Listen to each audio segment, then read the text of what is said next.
ಮಿತ್ರರೇ ನಮಸ್ಕಾರ. ನಾವಿವತ್ತು ಗುರುವಿನ ಒಂದು ಕರ್ಕಾಟಕದ ಸಂಚಾರ ವೃಶ್ಚಿಕ ಲಗ್ನದವರಿಗೆ ಯಾವ ರೀತಿಯಾದಂತಹ ರಿಸಲ್ಟ್ ಅನ್ನು ಕೊಡುತ್ತೆ ಅನ್ನುವಂಥದ್ದನ್ನ ನೋಡ್ತಾ ಹೋಗೋಣ. ಕ್ಲಿಯರ್.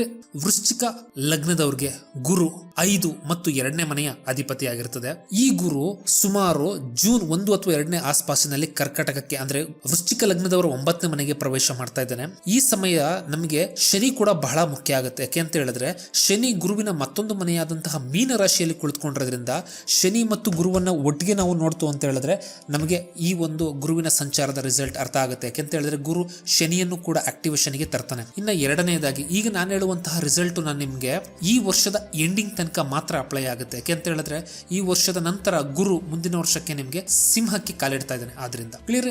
5 ಮತ್ತು 2 ಇದೆರಡೂ ದುಡ್ಡಿಗೆ ಸಂಬಂಧಪಟ್ಟಂತಹ ಮನೆಗಳು ಮತ್ತು ರಾಜಯೋಗದ ಮನೆಗಳು ಕೂಡ ಆಗಿರ್ತವೆ. ಈ ಮನೆಯ ಅಧಿಪತಿ 9ನೇ ಮನೆಯಲ್ಲಿ ಉಚ್ಚ ಸ್ಥಾನಕ್ಕೆ ಬರ್ತಾ ಇರೋದು ಏನ್ ತೋರಿಸುತ್ತೆ ಅಂತ ಹೇಳಿದ್ರೆ ಇದುವರೆಗೂ ನೀವು ಏನು ಎಜುಕೇಶನ್ ಅಲ್ಲಿ ಇನ್ವೆಸ್ಟ್ ಮಾಡಿರ್ತಿರೋ ಅಥವಾ ಜ್ಯುವೆಲ್ರಿ, ಫುಡ್ ಐಟಮ್ ಈ ರೀತಿಯಾದಂತಹ ವಸ್ತುಗಳಲ್ಲಿ ಇನ್ವೆಸ್ಟ್ಮೆಂಟ್ ಮಾಡಿರ್ತಿರೋ ಅದೆಲ್ಲದನ್ನು ಕೂಡ ನಿಮಗೆ ನಿಮ್ಮ ಒಂದು ಪೂರ್ವಿಕರ ಅಥವಾ ನಿಮ್ಮ ತಂದೆಯ ಅಥವಾ ನಿಮ್ಮ ಗುರುಗಳ ಒಂದು ಬ್ಲೆಸ್ಸಿಂಗ್ ಇಂದ ಈಗ ಅದೆಲ್ಲದರ ರಿಸಲ್ಟ್ ಅನ್ನ ನೀವು ಪಡಿತಾ ಇದ್ದೀರಾ. ಯಾಕೆ ಅಂತ ಹೇಳಿದ್ರೆ ಇಷ್ಟು ದಿನದವರೆಗೂ ಗುರು ಎಲ್ಲಿದ್ದ ಅಂತ ಹೇಳಿದ್ರೆ ಮಿಥುನದಲ್ಲಿದ್ದ ಅಂತ ಹೇಳಿದ್ರೆ ಅಷ್ಟಮದಲ್ಲಿದ್ದ.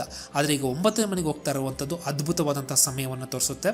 ನಿಮಗೆ ಪರ್ಸನಲ್ ಆಗಿ ನಿಮ್ಮ ಆಧ್ಯಾತ್ಮಿಕ ಸಾಧನೆಗಳೇನಿದಾವೆ ಅದು ನಿಮ್ಮ ಒಂದು ಗುರುವಿನ ಒಂದು ಅನುಗ್ರಹದಿಂದ ಫಲಿಸುವಂತಹ ಸಮಯ ಬರ್ತಾ ಇದೆ. ಮತ್ತದೋಲ್ದಲೆ ಶನಿ ನಿಮ್ಮ ಜಾತಕದ 3 ಮತ್ತು 4ನೇ ಮನೆಯ ಅಧಿಪತಿಯಾಗಿ 5ನೇ ಮನೆಯಲ್ಲಿ ಕುಳಿತಿರುವಂತದ್ದು ಏನ್ ತೋರಿಸುತ್ತೆ ಅಂತ ಹೇಳಿದ್ರೆ ನಿಮ್ಮ ಪ್ರಾಪರ್ಟಿಗಳೇನಿತ್ತು ಈ ಪ್ರಾಪರ್ಟಿಗಳೇನಾದ್ರೂ ಸೇಲ್ ಮಾಡಿ ಅದರಿಂದ ಬರುವಂತಹ ಇನ್ಕಮ್ ಏನಿದೆ ಅದನ್ನ ತೋರಿಸುತ್ತೆ. ಮತ್ತದು ಅಲ್ಲದೆ ನಿಮ್ಮ ಅಭ್ಯಾಸಗಳು ಇದುವರೆಗೂ ಏನಿತ್ತು ಆ ಅಭ್ಯಾಸಗಳೆಲ್ಲದನ್ನು ಕೂಡ ನಿಮಗೆ ಈಗ ಒಂದು ಕೆರಿಯರ್ ಆಗಿ ಕೂಡ ಕನ್ವರ್ಟ್ ಆಗಿ ಅಥವಾ ನಿಮ್ಮ ಅಭ್ಯಾಸವನ್ನ ಅಪ್ಗ್ರೇಡ್ ಮಾಡ್ಕೊಳ್ಳೋದಕ್ಕೆ ಕೂಡ ಒಂದು ಅದ್ಭುತವಾದಂತಹ ಚಾನ್ಸ್ ನಿಮಗೆ ಈಗ ಕ್ರಿಯೇಟ್ ಆಗ್ತಾ ಇದೆ. ಯಾಕೆಂತ ಹೇಳಿದ್ರೆ ಗುರು 9ನೇ ಮನೆಯಿಂದ ಡೈರೆಕ್ಟ್ ಆಗಿ 3ನೇ ಮನೆ ಮತ್ತು 3ನೇ ಮನೆಯ ಅಧಿಪತಿ 5ನೇ ಮನೆಯಲ್ಲಿ ಕುಳಿತುಕೊಂಡ್ರನ್ನ ನೋಡ್ತಾ ಇರುವಂತದ್ದು ಏನ್ ರೆಪ್ರೆಸೆಂಟ್ ಮಾಡುತ್ತೆ ಅಂತ ಹೇಳಿದ್ರೆ ಯಾರ್ಯಾರು ನಿಮ್ಮ ಅಭ್ಯಾಸ ಏನಿತ್ತು ಆ ಅಭ್ಯಾಸವನ್ನ ಇನ್ಸ್ಟಿಟ್ಯೂಷನಲ್ ಆಗಿ ಕಲಿಬೇಕು. ಉದಾಹರಣೆಗೆ ನೀವು ಇದುವರೆಗೂ ಆನ್ಲೈನ್ ವಿಡಿಯೋ ನೋಡ್ಕೊಂಡು ಆಸ್ಟ್ರಾಲಜಿ ಕಲಿತಿತ್ತು ಅಂತ ಹೇಳಿದ್ರೆ ಈಗ ಒಂದು ಅಕಾಡೆಮಿಗೆ ಸೇರ್ಕೊಂಡು ಅಥವಾ ಒಂದು ಆಸ್ಟ್ರಾಲಜಿ ಸೆಂಟರ್ಗೆ ಸೇರ್ಕೊಂಡು ಒಂದು ವ್ಯವಸ್ಥಿತವಾಗಿ ಕಲಿಯುವಂತಹ ಚಾನ್ಸಸ್